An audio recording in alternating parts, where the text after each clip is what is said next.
What's up, everybody, and welcome to a Tuesday edition of Morning Cuppa Hockey presented by Bet365. Whatever your bet is, it's never ordinary at Bet365. That's Colby, Cohen. I'm Jonny, Lazarus, and we have Tyler Yaremchuk joining in about 15 minutes to get a little check-in on the Edmonton Oilers after their 5-1 loss last night to the Buffalo Sabres. Not a weird slate of games last night. I was really tuned in on Boston, Carolina. Colby, I know you were kind of watching Vancouver, Florida. I think I don't know. I didn't make it to the Ducks game late last night, which I'm pissed about because they tied it with like 5 seconds left. But Colby, you also broke Twitter. So I don't know if you want to come on here and apologize, if you want to talk about your clip with Don Cherry. What do you want to get into this morning? Are you going to sniffle the whole show too? What's going on with you? I'm definitely having some sort of allergy attack going on, but wow, I guess Don Cherry is a pretty polarizing guy. And the responses have been really, really interesting to that whole thing. I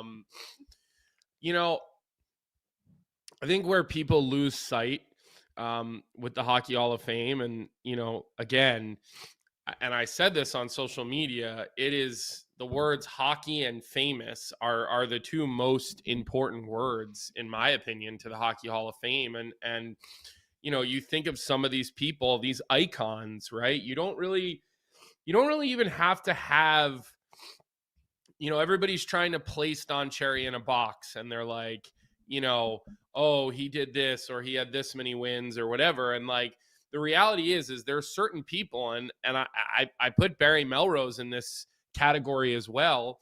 And I know we talked about this with Jeff Marek recently.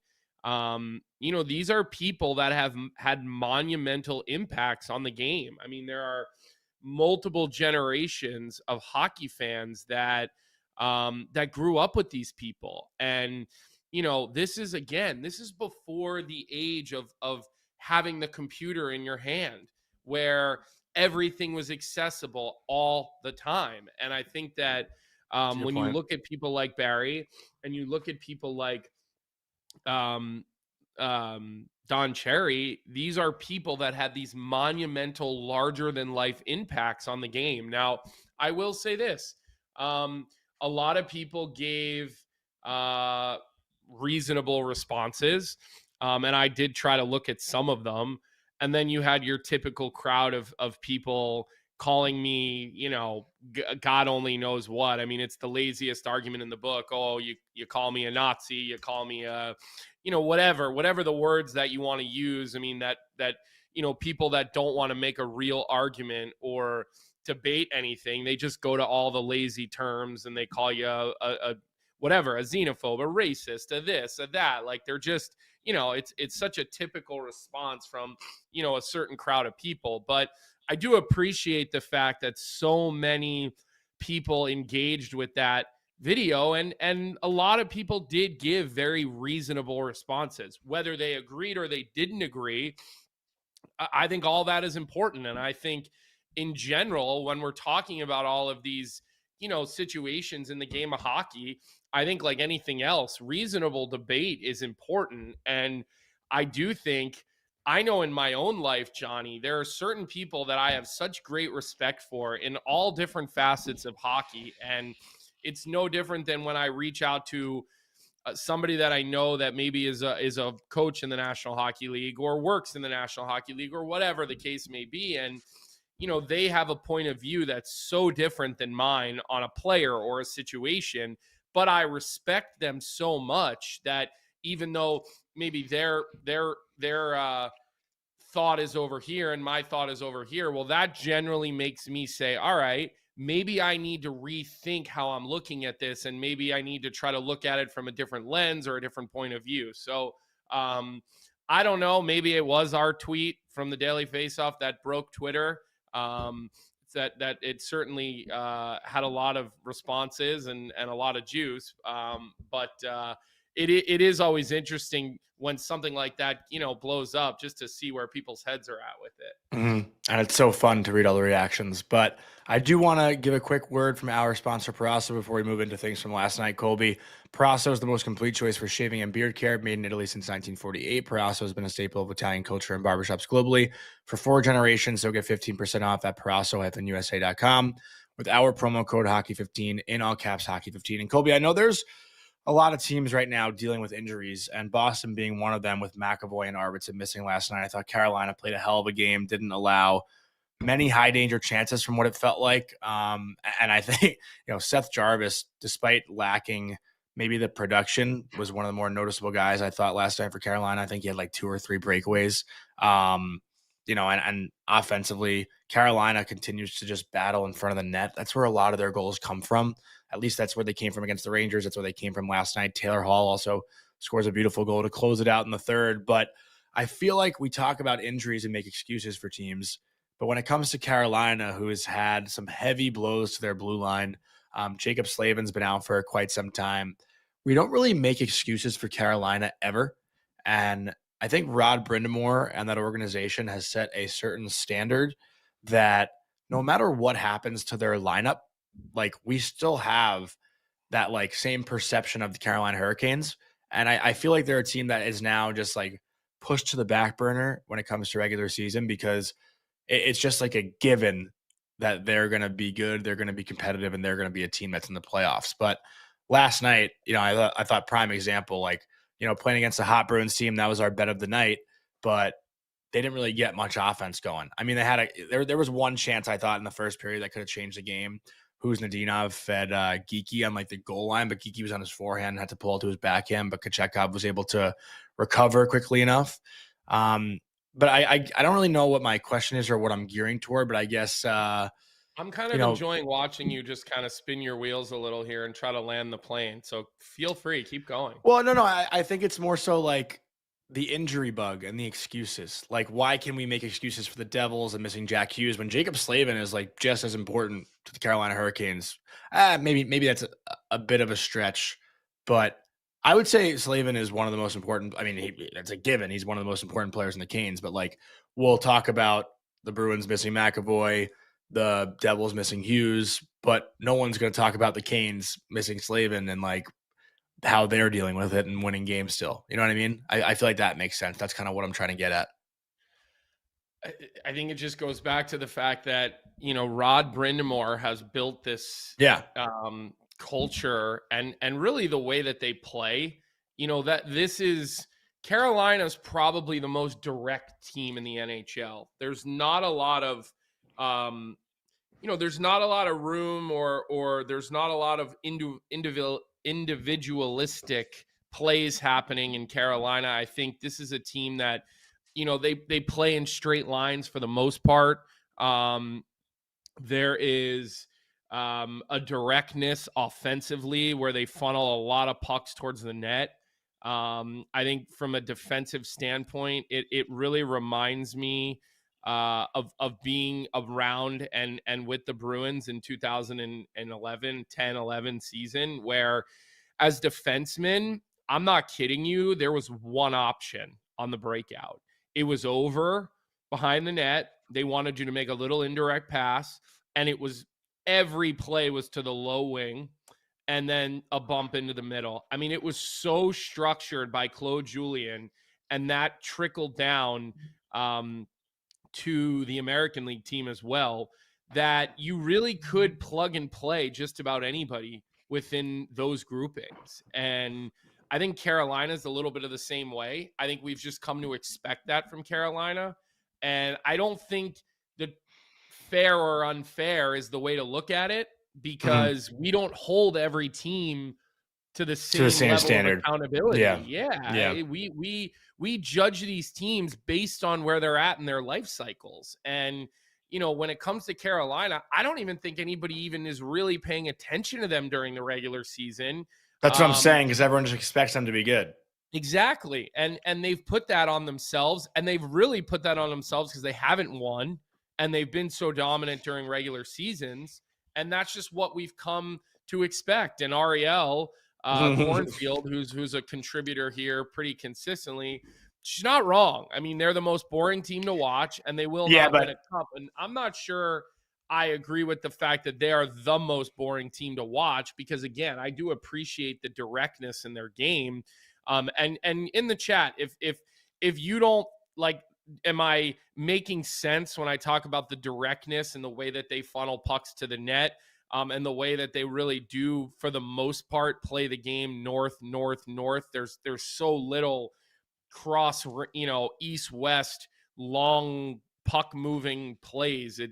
There's just sort of funnel tunnel vision towards the net, Johnny. I was just going to say Ariel is only saying that because the Islanders have been trying to shake that for years, how they're the most boring team and not fun to watch and they won't win. So I think Ariel is just trying to put that on somebody else. But I mean, I'm not going to make this about the Islanders. I think everyone can agree that they're not boring to watch anymore. Carolina, like they have I think they have exciting players. Like I think I enjoy watching Nikishin. I enjoy watching Seth Jarvis. I enjoy watching Svechnikov. Those are just a few guys that stand out. Can you tell me what you enjoy about them?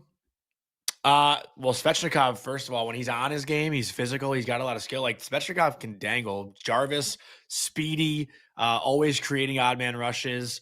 One to find breakaway opportunities. Also a guy who like gets in the mix and chirps and throws hits. Nikishin, I'm just learning about. So like it's an interesting, fun to watch, right? Because I didn't know much about him last year. I didn't watch a ton of him last year, but seeing it, he's so much more like big. His presence is much bigger in person too. And he's got sneaky skill from the back end also. Just kind of studying his game a little bit and learning it. It's not as what's the word I'm looking for? Like for someone who would probably have expectations to be a little bit flashier, he's more simple. I expected him to be a little bit, more mobile than he might be. But he plays a smart game. He closes gaps. He doesn't necessarily wow you, but he plays simple. And I think gets the job done. Again, that's like early viewings of him. I haven't watched a whole lot of him, but I'm enjoying getting to see him in the early goings here. Well, and I do think having Nikolai Ehlers starting to kind of get comfortable, I think I would say. When I watched them 2 nights, I had a full viewing of them 2 nights ago, Johnny, and in the last couple of days, it all sort of blends together. Edmonton, didn't they play Edmonton recently? We just Sloan is no longer sleeping in a crib, so the nights are blending together at this point. But he's going to get going for them. I mean, look, I think he's a guy that you can expect. You know what you're going to get, but I think he's also a guy that you got to give him a little bit of time to fit in Carolina when you've played on one team for such a long time like he has. So I always say, like, maybe around the New Year's when you can really expect him, but he is, in my opinion, and D. Ely's not maybe agreeing with me at the moment, but he is, in my opinion, starting to fit in and starting to create offense and, starting to sort of find his way in that Hurricanes lineup. So, look, I think we'll judge Carolina as we always do, Johnny, at the end of the year in the spring, right? Can they win 3 rounds? Can they continue to move forward? And eventually it's going to all kind of fall apart if they don't, and it's coming sooner than later. We have a great comment in the chat here, but I want to bring Tyler into this. So I'm going to do a quick read from Bauer Pro Sharp and Vic. If you can get Rogue Wave Creative's comment of quote unquote boring teams in the NHL right now, I think that could be a discussion point. So before we bring on Tyler, just a quick word from our sponsor, Bauer. This segment is a presentation of Bauer and the Bauer Pro Sharp Advantage. This at-home sharpener gives you the ability to sharpen your skates with pro-level precision at the touch of a button. Leveraged by decades of progressive innovation, this machine is designed to be as automated, precise, and convenient as possible. Easy to use, the Advantage features an interactive touchscreen, user profiles, and has readily available how-to videos and troubleshooting tips to have you ready to sharpen like an expert. Whether you're sharpening skates in your garage, at the rink, or even on the road, the Advantage at-home sharpener ensures that your skates are always game ready. Learn more about the Bauer Pro Sharp Advantage at Bauer.com. With that, let's bring on our friend who we haven't talked to in quite some time, Ty. It's good to see you. I know things might not be going so well for you right now, but I think the goal here, at least for Vic, Colby, I won't speak on myself, is to cheer you up this morning. So we appreciate you waking up early and how you feeling. Annual tradition. November, I wake up, I come on, we talk about how the Oilers suck and how everything's falling apart. So yeah, I mean, we do this every November, guys. I was expecting a text at some point. I'd like to jump in, Colby, if I may, because I believe I was made fun of on your show, Oilers Nation Every Day, when I said I think the Anaheim Ducks and the Los Angeles Kings will finish ahead of the Edmonton Oilers. And Tyler, can you tell me who's in first and second in the Pacific right now? You also texted me in I'm maybe 3 weeks ago and we're like, hey, I'd like to concede my bet on the LA Kings. So I'm not gonna let you do too much of a victory lap here. But I'll just go back to what I just said to start. Like, we do this every November. Are the Anaheim Ducks and LA Kings really going to finish ahead of the Oilers? I mean, there's obviously a shot, but It's only like Johnny, 2 points. they're 3 points up, and the Yeah. Oilers are doing their usual dick around in November, and they'll turn it around in December, and then they'll probably win 9 in a row in January, and then everything will be fine. Like, there are some legitimate concerning signs of this team. So, like, am I a little bit nervous that the Ducks and Kings will finish ahead of them? Yeah, a little bit, because and it's more on the Oilers than it is about those two teams. But like, I don't know. Part of me says we do this every November. Part of me says this offense is anemic. This team looks very, very lifeless right now. They aren't going to pull or, hit the button of a coaching change like they have in the past. Like, they're going to give Chris Knobloch a full season here. It's on that team to figure it out, and that does make me a little bit nervous because, again, they've looked guys, they have 4 regulation wins so far this season. Like, do you understand how bad that is? The only other teams with 4 regulation wins are Calgary, Nashville, San Jose, and Philly. Like, what the hell?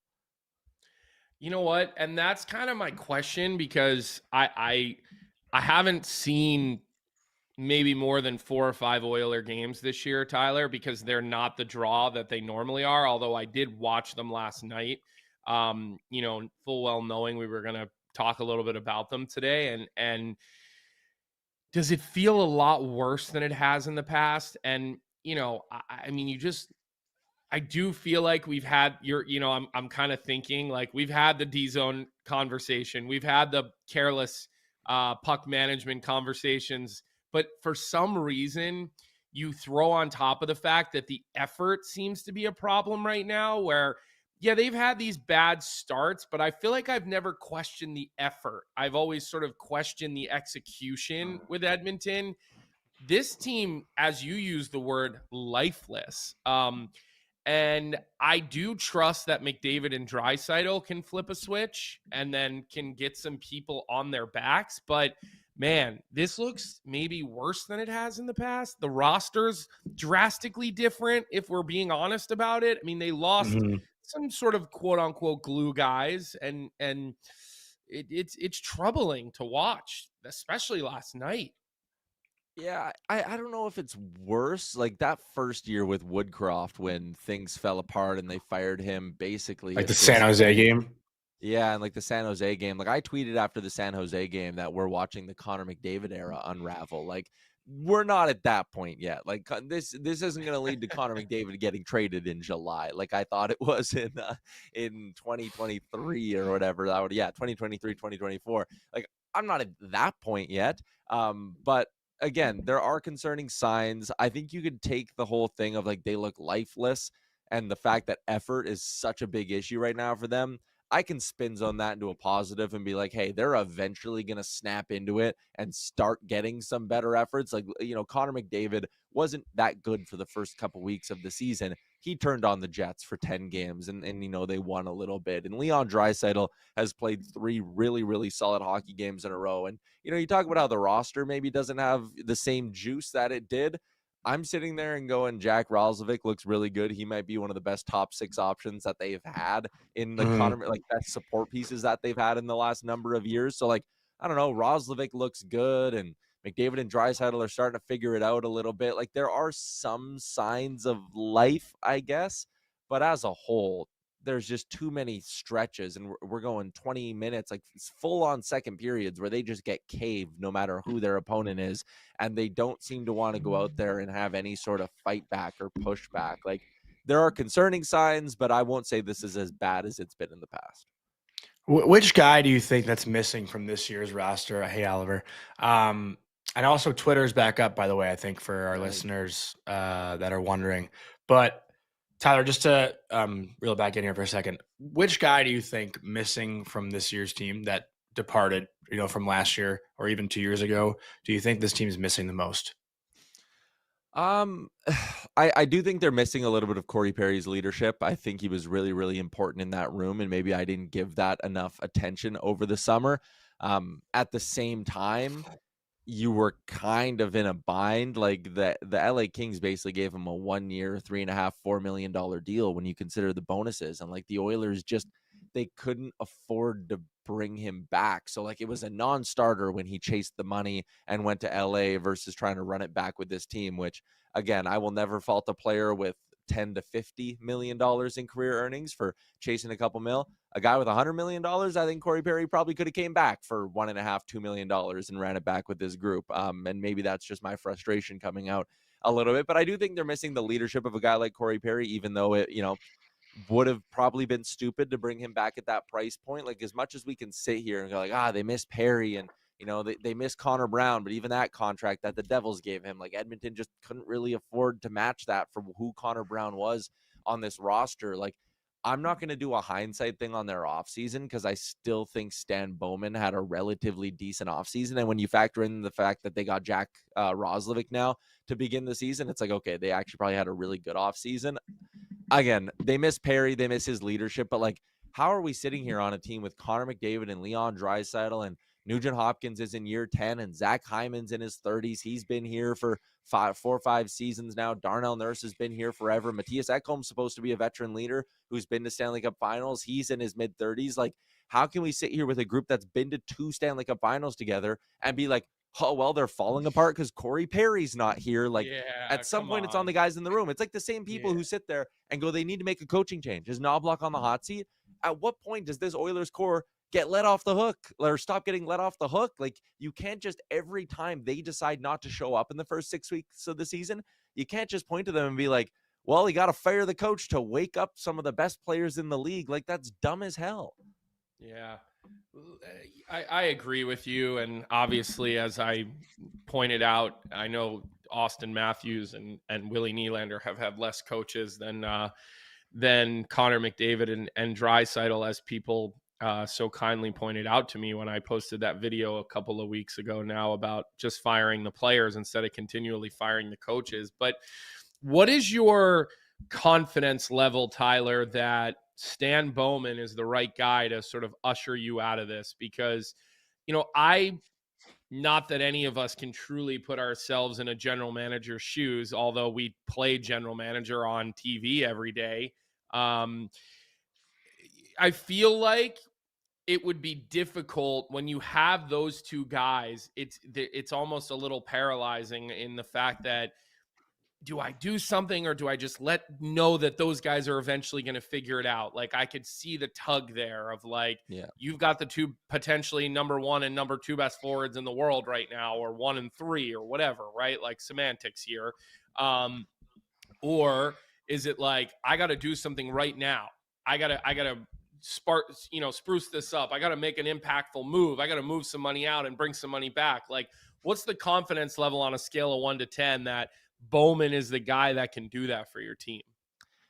Confidence level that Bowman can be that guy is actually relatively high. And listen, I was not a big Stan Bowman fan coming into this, but he's been good as their GM. Like he went and acquired Jake Wallman last deadline for a 1st-round pick, got him for a year and a half, ended up extending him. He's one of their best defensemen. The offer sheets weren't really his mess to clean up because he got hired right before them. It's more on Ken Holland for not signing those guys. But what did Bowman do when, he realized he couldn't match either of them? Went and traded for a guy like Vasily Podkolzin. And, Podkolzin's been a top 6 winger for this team the last year and a bit. So, again, I like Bowman. I think he's largely made good moves for this team. Even a decision like not bringing back Corey Perry and being like, you know what, at some point we need to bite the bullet and try get younger. I'm going to take that money and go sign Andrew Mangiapane. Like, again, we're a month in talking about how we miss Corey Perry, but I still like that move that Stan Bowman made. Like the logic and the thought process behind it makes sense to me and is what I'd like the GM of this team to do a little bit more. Trading for Ike Howard. Like, I like that move. That's smart. Still though, can he can he trade his way out of this or bring a spark? Like, I don't know. I think there's a lot of teams right now. You can talk about New Jersey missing Jack Hughes. You can talk about the Montreal Canadiens, who, everyone fawns over, but hey, they only have 5 regulation wins. They've lost 4 straight hockey games now. And everyone goes, oh, Jeff Gorton's looking to make a big trade. Okay, everyone's looking to make a big trade right now. Everyone's looking to improve their roster. The Leafs are looking to improve their roster.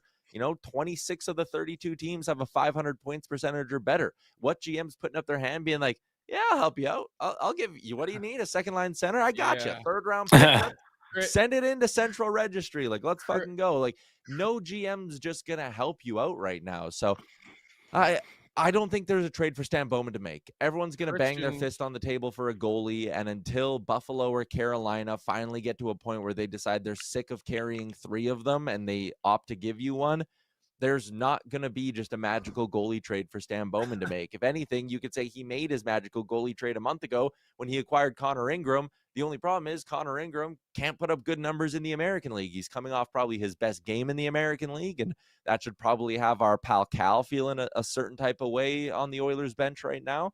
But you need to wait until Ingram's at least played 3 or 4 good American League games before you consider bringing him up, because I hate to say it, they don't make back-to-back Stanley Cup finals without Calvin Pickard, but he's unplayable right now. Like, call a spade a spade. So do I have confidence that if there was a trade market, Stan Bowman could make a good trade? Yes, but there's no trade market right now. So like, it's kind of a moot point.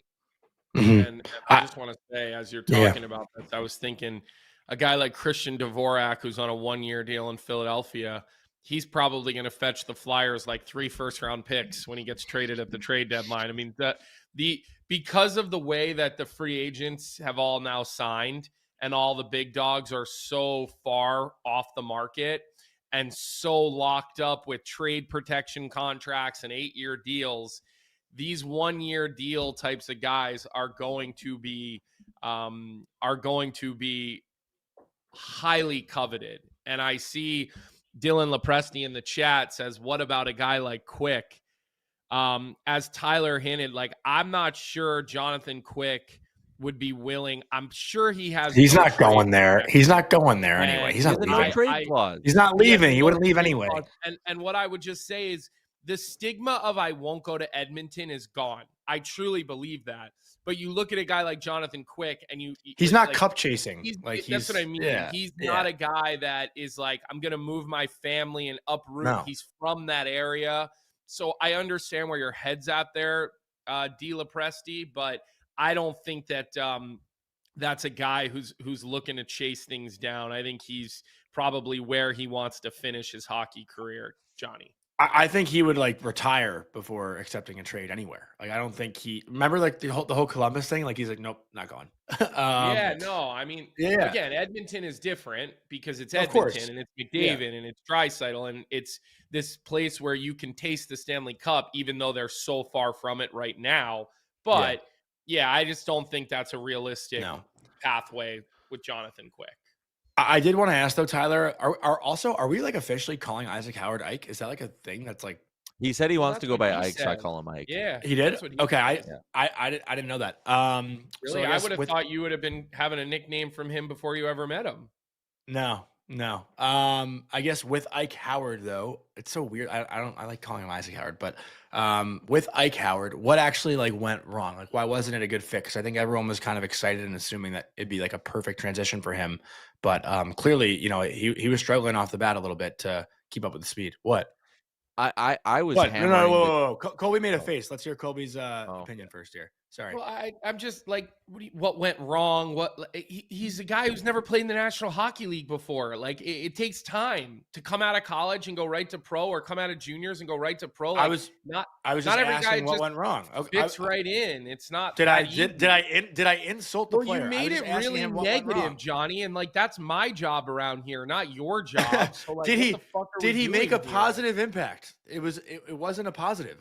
He was looks a negative. Like a guy that needs to continue to play in the American League, but like, don't be so negative about it. All right, Johnny. Well, the Oilers aren't playing well. They had a Hoey Baker winner come in that they traded for, who also didn't play well. So it's kind of a negative. So let me ask the fucking question. I think he played fine. My read on Howard was that I think he was struggling adjusting to not being the best player anymore, if that makes any sense. Like some of the stuff he would try to do, and this is a horrendous comparison actually, and please don't clip this. But like I remember watching Nail Yakupov and being like, oh, he still Oh thinks he God. can just Oh God. Oh God. Oh God. Vic, But, like, clip it, Vic. get the clip button. But like Yakupov always thought he could just skate really fast and skate through everybody because he was so used to being the best player in junior. And with Ike Howard, like he is a smart hockey player. He is going to learn these lessons, and he's going to come back up in January and probably be better because they give him 2 months in Bakersfield to play 20 minutes a night and get a bunch of puck touches and play power play and all of that kind of stuff.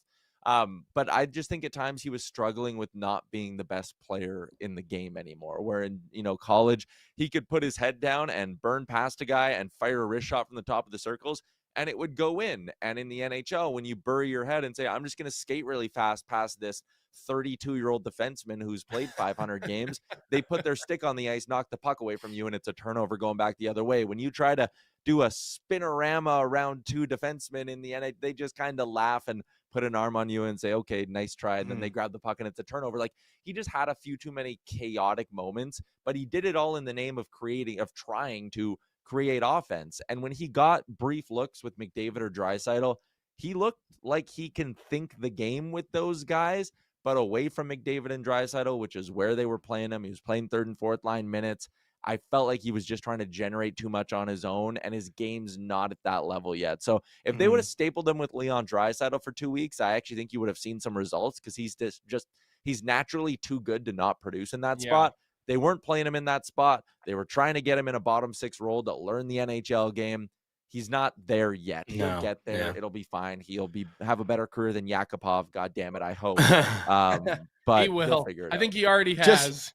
Just a quick follow-up though, Tyler. It's not like, because I see Dylan Lepresti in the chat saying like him and Gabe Perreault are similar right now, where both just need to get bigger and stronger. I disagree. I mean, from the little that I've watched Isaac Howard, I don't think it's a strength or speed issue. He's not as light as Gabe is. No. Yeah, he's a strong kid. Like for him, is it just the thought process, I guess, or the playmaking process? Is that kind of what it is? I think it's just like, I mean, Ike Howard. Sorry, I think I said Isaac. Not that I can speak to the, how it feels to go from playing college to playing in the NHL or playing pro, but like it's just a different game. Like you have to do things differently. And he just wasn't there yet. Again, I was pumping the brakes on Ike Howard coming out of camp. Like Oilers fans were like, Calder, what do we? And I was like, whoa, I said he should start the year in Bakersfield. I was honestly kind of surprised when he made this team out of camp. Like, I'm not using hindsight here or changing my tune. Like, I kind of said, like, everyone calm down. This guy's not going to come score 30 goals this season as a rookie. Like, he needs to go down for a little bit. If I were the Oilers, I'd have a date penciled at some point in January and be like, hey, we're going to bring him back. We're going to give him a run. If someone in the top six gets banged up or whatever, we're going to give him a run. And if it doesn't work, we have our answer ahead of the deadline and he goes back down for the rest of the year. Like, it doesn't mean that a guy, and I know this isn't what you were implying, but like the idea that he had to go down to Bakersfield doesn't mean he's a bust. Like Leon Draisaitl had to go down. No. None of us are saying the that. year after they sent him back to junior. Like, this stuff just it's the natural development. Look at Matt Savoy. Matt Savoy spent all of last season down in Bakersfield, came up this year, and he's been one of their most consistent forwards. Like, I love this guy. His compete level is it actually, when you watch this lifeless Oilers team, you can actually see his compete level is like he plays like he's playing for his job or his next shift on every single shift. There's nothing about the way that Savoy plays, the way he sort of takes anything for granted. And you can see that in the way that he sort of puts himself on the line, shift in and shift out. And listen, when it comes to Howard, you got to learn how to protect pucks a little bit differently. You nailed it. Everybody can skate. And the other thing too is, and some people may roll their eyes at this, but you go from playing on a top line at a Division I program like Michigan State, where look at Michigan State right now, right? Their top grouping has the number 4th overall pick and the number 6th overall pick, right? So these players are oozing with skill, right? And so sometimes you get thrown onto a third line in the NHL, and believe it or not, you're playing with guys that are, of course, they're NHL, they're legit They're hockey players, but maybe not quite as skilled as what you're used to playing with the year before. And then the shifts that you're talking about, where you get thrown up there with McDavid, you get thrown up there with Draisaitl, that's a whole different world. That's not like playing on a first line in the NHL. That's like playing with a guy that they have crowned the best to ever do it. And that's another thing that's not that easy. And I've seen young player after, there's a reason that the Chicago Blackhawks felt like, hey, we can't rebuild with a bunch of young up-and-coming studs while we have Patrick Kane here. Not because Patrick Kane couldn't be a good mentor, but because, again, it's too hard when you're trying to defer. And I'm not suggesting it's the same in Edmonton, Tyler, because you're not rebuilding, but you put a young kid like that with McDavid, with Draisaitl, you're going to have those moments of confusion of like, where do I fit here? And like, how do I contribute without deferring to the detriment of the team? And I think that's where he got caught pretty consistently in his run.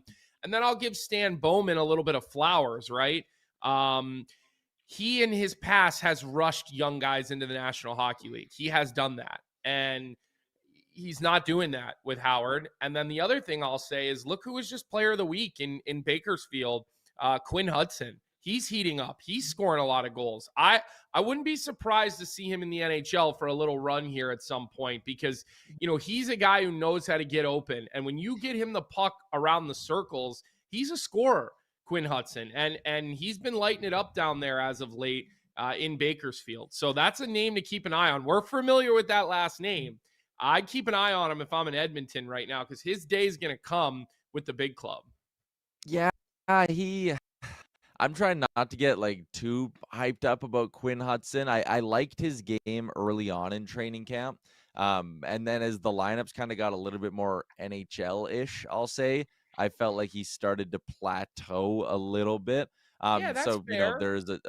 you know, there's a slight fear for me that he's just a quad A player, that like he is very good when, again, he's one of the better players at the level. And when he gets to the NHL, can he adjust? But again, in January, February, do I want to see him get a look? Yeah, the other guy I want to see get a look down in Bakersfield is Roby Jarventi, who's been the Condors' best player every game he's played in. He's, you know, been battling health issues for like 2 full seasons now.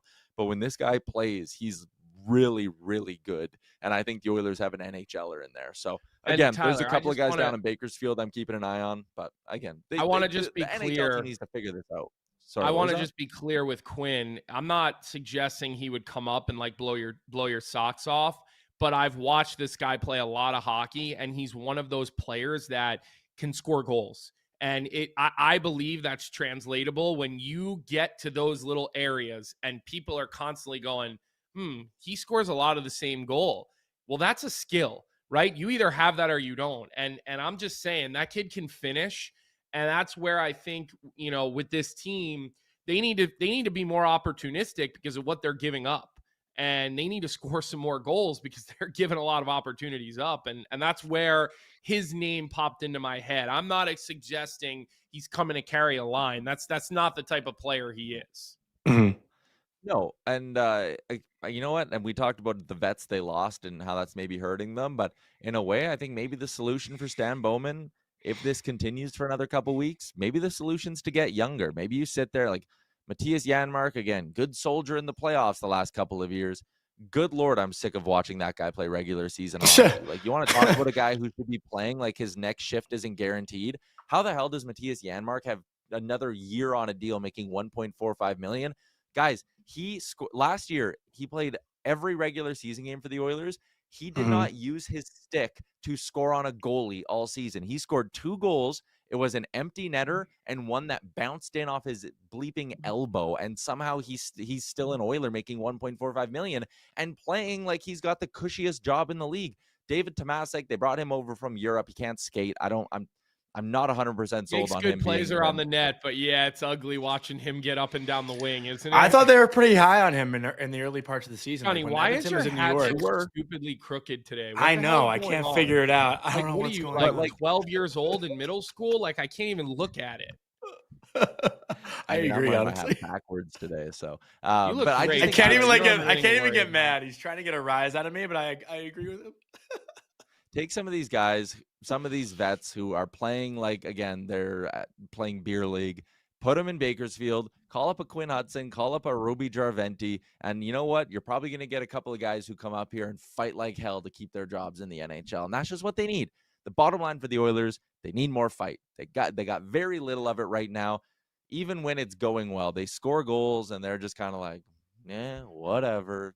And it's like, man, play with some passion. Like, play like you want this thing to turn around. Because right now, it feels like they're in a bit of a rut where they know they've turned it around the last 2 years. They've forgotten what they had to do to turn it around the last 2 years. So they're just all sitting with their feet up being like, we'll turn on the Jets in December. You got to work if you want to do it. Mm-hmm. Colby, I think you had the last question. I was just kind of curious before we let you go here, Tyler. Today we've sort of turned the show into Morning Cuppa Oilers, but that's what we always do. What is the expectation around Zack Hyman? And my outsider point of view here is this couldn't be any better timing to bring a guy like this in who's probably rearing to go. Now it'll take him some time. Obviously, you missed that amount of time, but didn't have a long run in the playoffs this past year, is probably a little fresher than most guys, albeit needing to get in game shape. But he's also a guy that sort of has an engine, not sort of, he might be the engine. When maybe the primary goes out, he's the guy that gets you there and gets you through. And I'm curious what you've seen from him so far and what Zack Hyman should we expect this season? I think from what I've seen the first 2 games that he's played, you can expect more of the Zack Hyman of old. Like, he came within an eyelash of scoring last night. He helped set up a really good goal against Carolina that gave the Oilers the lead in the third period. They blew it, then won in overtime, but still in the moment, it was a big goal. He's been solid. He fits in like a glove next to Connor McDavid. It's a dream fit for him. And I think what you're going to hear over the next month is probably some conversation about Zack Hyman and the Canadian Olympic team, because I think Hockey Canada will sit there and say, boy, we like the effort. And having someone who you just know works next to Connor McDavid is probably a pretty good thing to have on your roster. So Zack Hyman coming back, absolute perfect timing, because, man, if they didn't have him, and I mean, Nugent Hopkins is out, and I think it's probably going to be into December for Ryan Nugent Hopkins. They're calling it an upper body injury. You can read what part of the upper or whatever, read into it what you want. He's probably going to be out a month, but it's kind of touch and go for Nugent Hopkins over the next little bit here. But if you were missing Nuge and Hyman and playing this way, I'd be a little nervous that it was going to get real bad. All right. Well, I mean, that's all I've got right now on the Oilers, Ty, but we always appreciate your time, and I'm sure we'll have you back on here, I think, in the next month to talk about their turnaround, because we all know the Oilers are somehow going to pull their way into a 7-game winning streak, right? That always happens, doesn't it? Yep. I join Morning Cuppa Hockey 5 times a year. When they play terribly in November, when they've won 9 in a row in January, when they're down 2 games to the LA Kings, when they come back and beat the LA Kings, and when they make the Cup final. Those are my 5 appearances. Lock them in every season, boys. All right. Well, at least we're predictable, Tyler. And consistent. Yeah. We try to be that. So make sure you check out Oilers Nation. I'm sure Tyler and the boys over at ONE and Liam will be having some choice words throughout the next couple of days as this team looks for some solutions. Daily Faceoff live every day with Tyler and Carter Hutton at noon on its regular time on the Daily Faceoff as well.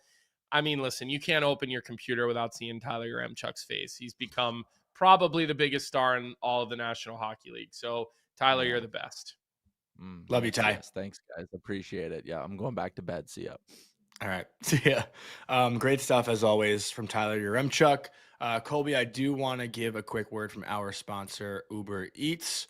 Uber Eats is enabling fans to maximize their fandom all season long with exclusive game day deals in the app, from game day eats to paper plates and napkins. If you're hosting to all the ingredients you need to make your favorite game day dip before, during, and after the game, Uber Eats is assisting every fan's hockey experience all season long.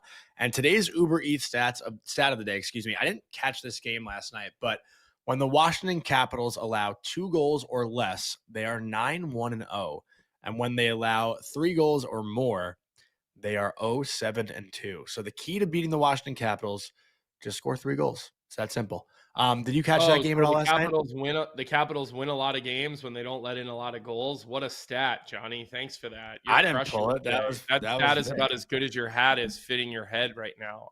What Hey, pissed if you you off haven't today? hit the like What bothered button you? on the episode, I would ask that you do so, because we've got a pretty large audience with us today, and let's hit that like button. So when we ask Tyler to get out of bed at 7:00 in the morning, we can tell him, Tyler, when you come on here, we get more likes than any other time. So, and I will say this, I asked you guys to give me some names of people that you want to see, especially for Cuppa College, our Monday segment. And you guys were great about that. I did respond to a number of you. I saw Mike Hastings. I saw Rico Blase. I saw a couple of other names of people that we kind of have on our list, and people that we're hoping to get on here and let you all hear from as we sort of try to spotlight a different college hockey program on our weekly Cuppa College segment from our friends over at Bauer. So, the other thing I've been wanting to say, Johnny, and I know we don't have the Out West read today, but it's been a minute and we've been getting all this new Out West gear. I'm actually wearing one of my new Out West hoodies today. I feel like you've worn that every day. I have so many of them at this point. Yeah, I know. But I got to say, the black one and the gray one that he just sent us, my two favorites, because black and gray are really the two colors that I wear the most. But this black one with the white logo, especially the nice 3D logo, it's so sharp, man. And anytime I put on a different hoodie, I just take it off. I'm like, I should wear something different today. And then I just take it off because it's just not as comfortable as my Out West hoodies. So again, I know they're not one of our sponsors today. But we love them anyway. And we do love them anyway. That's They've been with us since day one, episode 1 of this show.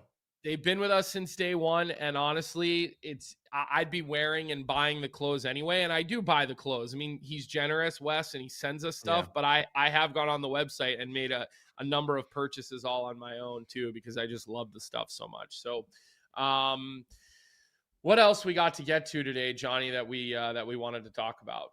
I kind of want to ask you we can only speculate, but it was announced yesterday that Brad Treliving's having a press conference this morning. And I'm like, what do you think that could be about? Like, my thought is it's got to be Matthews, right? There hasn't been any comment about his injury, the length of it, what actually happened.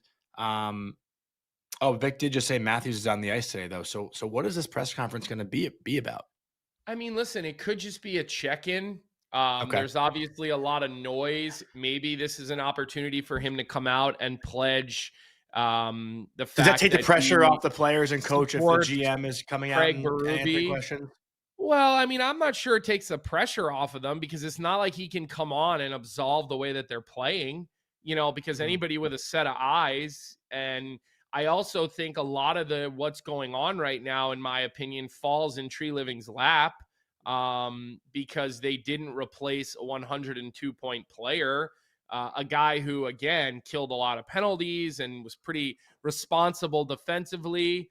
Listen, of the big four in Toronto, or the core four, excuse me, I mean, 2 of the 4 of those guys, well, actually 3 of the 4 of them are pretty responsibly defensive players. I mean, Matthews has become responsible defensively. Marner was.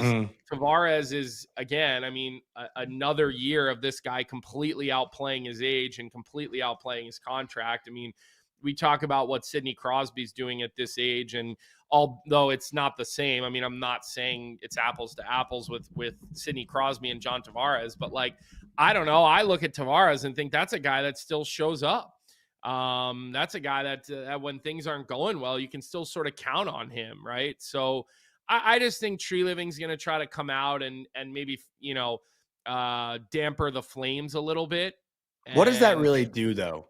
Like, everyone knows that's kind of just BS, right? Like, what could he possibly say that's going to be groundbreaking? Well, he can here's the thing. He can come out, Johnny, and he could maybe create a distraction and take some of the light away from what's going on. I'm also come so out afraid to and take my hat off and fix my say hair because I'm going to put it on crooked. say one or yeah, I would be too. I mean, I think the curve is just I don't tough, know. man. Yeah. Like, I don't Yeah, know I don't what know. you did Keep to going. that Sorry. thing, but Keep going. I think he could come out and he could say, we're not that far off, or we like the way we're playing, or like anything he could say, everybody's going to latch onto it. And all of a sudden, nobody's talking about whatever Craig Berube anymore. Nobody's talking about the lack of consistent effort from, in my opinion, 34, the captain. I just don't see that guy bringing it every night. And how are you going to ask your teammates to do it every night when the captain's not doing it every night? So I think it's going to be a pretty big, nothing burger Yeah. media availability. But I do think you're right. It's probably part of a strategy to try to take some of the heat off the team maybe and put some of the heat on himself. And that would be sort of my guess as to what he's looking to do. I just can't other than like Jim Rutherford, whenever a GM like has a press conference like this, like I just don't think it really does anything. I don't know. That's just my opinion. Why? Like Just I because don't you know. think Jim Rutherford says like absurd He just shit? says he just says like funny shit that like makes people think, oh, like maybe this team could be in trouble of losing a guy like Quinn. You know what I mean? Like he doesn't actually just sit there and say the buzzwords, right? You Like don't think he's like politicking when he does that? You no, think he's he just not. gets up and sort of lets it fly a little bit? Yeah, I mean, you don't agree? Yeah, there's probably some truth to that, but Yeah. it's also pretty common for a GM to do one or two check-ins, and it's always a bigger story in Toronto because it's Toronto. Yeah, but that's right? usually like around deadline time. Like I don't know if I've seen a GM check in this early. Oh, I mean, listen, I've seen Danny Briere do it in Philadelphia. Don Sweeney does it a couple times, maybe one or two times a year, maybe at the halfway Only when point. there's like maybe. news to come out though, like not just like a random like like Brad Treliving is going to sit down. I with the don't media listen. like Let's ask the chat. You guys all follow yeah. your teams in your local markets so closely. Like, am I wrong here to say that GMs usually do have 2 or 3 media availabilities during the year? I mean, every market I've ever been in, around, But or that's associated around with, news. not necessarily. They just do these check-in points, Johnny. I don't agree with you. I think general managers, for the most part, checks in. And, I know maybe it's a little different in New York because Drury is so anti-media. He'll talk Um, deadline though. Like he'll always talk but deadline. that's different. That's an event. Yeah. But I'm Well, that's just what I'm saying in saying. other That's what I'm saying. situations, I think Danny Briere does it in Philadelphia. He comes out, has a couple of check-ins. Zito does Yeah. 2 or 3 max. Some are more available than others. I think some teams do mid-season. And then Drury only does a press conference when something drastic, says Jay Lewis Rangers. So it's a little bit different everywhere, Johnny, but I don't think this is out of the ordinary. I think having you're 1/3 of the way through the season, having a check-in with your fan base, especially when your team is in the shitter. I think this is fairly normal progress. All right, let me ask you a question. If you're a Leafs fan right now, what would you want to hear today?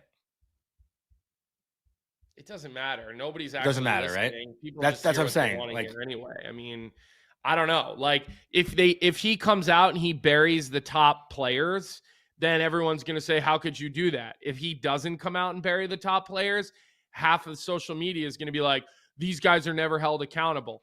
Like if he supports Berube, well, that's why I'm asking. asking. Like, what do you want to faith. hear? There's no winning in these situations, Johnny. There's no. What I want to hear is I want to hear the truth. I want to hear what you really think about what's going on. But let me just give you a quick news flash that everybody knows. They ain't getting the truth.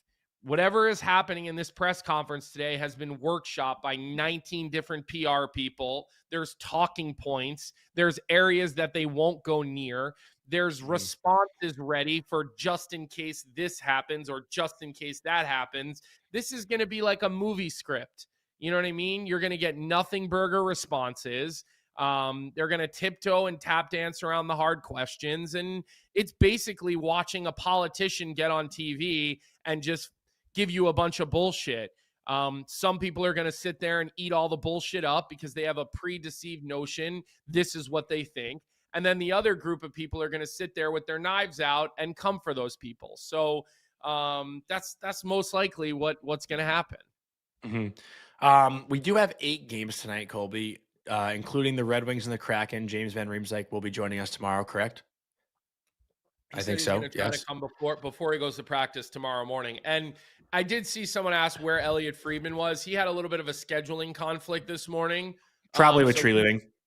Yeah, so he said that he's going to check in with us today about what day that he can pop on. So for those of you that were expecting Elliot today, we apologize, but we'll get him here in the next couple of days. We do know you guys love hearing from Elliot. So go ahead, John.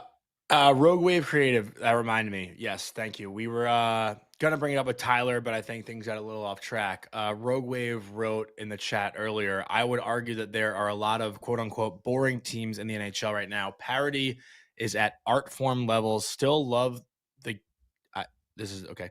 I think probably still love the game, but you do see, I don't know what that was supposed to say. But do you think that's accurate? I think I don't think there are a lot of boring teams in the NHL. I think there's actually been more exciting teams than years past. Like I find myself watching Blackhawks games, watching Sharks games, watching Ducks games. There's young talent that is no longer, on the fringe. I could find exciting things about almost every team, though. I feel like these new younger players have finally started to take that foothold. To go back to what you said a couple of weeks ago, we're kind of in this period now where this next generation is starting to fully take over. But I think there's a pretty middling chunk of teams in the National Hockey League that are getting into their 1-3-1s in the neutral zone or their 1-1-3s in the neutral zone. There is a number of teams that have just been kind of dreadful on the power play or aren't getting great goaltending. I can see where looking at the parity, feeling like some of these games are not as entertaining as you'd like to see, but you're also getting into that point of the season where, you kind of go into fourth gear and you put cruise control on as you get towards American Thanksgiving. Okay, this is who we are. This is the formula. We know if we get into our neutral zone structure, we're going to create a lot of turnovers in the neutral zone, and then there's going to be a lot of chip pucks. So you see some of these games that look like a little bit of ping pong in the neutral zone. So I don't know, like there's a little bit of both going on. I mean, you watched that Florida Vancouver game last night. Neither team could defend a single rush the whole game, and neither team seemingly could sort it out, in the high danger area either. I mean, you look at some of the breakdowns in that game and you're just like, holy shit. Like, I think both of these coaches are flushing it and are saying, wow, this is not a pretty way to play and a successful way for us to play hockey, Johnny. So, okay, so maybe I'll walk it back a little bit. Because Randy said, tell me something exciting about the Flames. I can't name one thing exciting about the Flames. Nashville, I watched them close. They did not excite me at all, despite having some big names on their roster. Like they're okay. So to be fair to Rogue Wave now, like the league as a whole isn't boring, but there probably is a collective of like 7 teams that I probably just don't really care to watch much. Like I think that's more of a fair way to put it. I think that's every year. You know what I mean? I think that you run into that every season. I just think right now, because of guys in Anaheim like Carlson and like Cutter Gauthier and Lacombe and, Chicago with Nazar and the way Bedard's playing. And then you got Celebrini and Smith. It looks like a guy who's really, exciting. So I think you're just sort of shifting around, Johnny. So yeah, let's get to Bet365. 8 games tonight, full slate tomorrow. We'll try to have JVR on before practice. Talk to him a little bit about that little melee. I know he's buddies with Jonathan Quick, so he'll have an interesting point of view on it for sure. I think the Olympic conversation is probably a good one to revisit with him tomorrow too, with Jack Hughes getting injured and what should Canada do with Macklin Celebrini and Bedard and Colby is such an Avs hater. Lincoln Vintry 2797 says. What do you say about the Avs? I have no idea. Colby is an Avs hater. One of the few teams that I we didn't even talk about them. feel like I have some loyalty and allegiance to, since that's where I was able to get into the National Hockey League, albeit brief. Anyways, so give us your 365 of the night here, Johnny, now that the internet's working again. And maybe we could get on a little hot streak here, because I know you were hot for a while, then you were a little cold. Now you seem to be a little back and forth. Also, we probably will talk a lot about like the games tonight. There's 8 games tonight, lots of good ones to watch. Probably not the matchup everyone would expect to be the bet of the night. Maybe one of the least exciting matchups that we're seeing tonight, but our Bet365 bet of the night, whatever your bet is, it's never ordinary at Bet365. Download the app and get in on the game. You must be 19 or older. We're taking the Chicago Blackhawks on the money line. They're hosting the Calgary Flames, who we just talked about with Randy. Probably, I'll vote Calgary is the most boring team in the NHL. Like, I don't think it's Carolina. I think it's definitely the Calgary Flames. Blackhawks have won 4 out of 5. Calgary's lost 4 out of 5. Calgary's struggling to score goals. Chicago's power play has been money in the month of November. And I'm excited to watch Connor Bedard take on the Calgary Flames here tonight. Pretty good odds too at -110 on home ice. So I'll take that. I'll probably end up parlaying it with something else too. I actually took the Ducks live last night, Colby, in the third, and I fell asleep and woke up and saw that they tied it with 5 seconds left. So that was pretty exciting. Make any money on it? Yeah. Wait. And one Marine, least exciting matchups tonight. Every team is exciting. John, he you know what? He might twist my words more than you do, honestly. But he does it to fuck with me. I know you do it. Well, you do it to fuck with me too. But like, you try to get me going. And now I've lost myself in train of thought. So all right, well, please take over. Make sure, if you haven't already, hit like on the episode. Leave comments in the stream. Get the automatic podcast downloads going. And maybe if we hit a certain number of downloads today, Johnny will text Mark Messier and tell him that his hats are printed crookedly. Crookedly, even though that's probably not a word, although I do make words up here quite often. And so I think that's really all we have today. Only 1 hour and 2 minute show, which is a little bit light. Tomorrow will be long. Tomorrow, yeah, we'll probably get into some more things, and it'll probably be a little bit of a longer show with 8 games. And we'll have Johnny get something out on social media once we hear from exactly what day we're going to get Elliot, just so you guys can make sure you get some questions in for Elliot. Think about some topics you want us to get into with JVR tomorrow.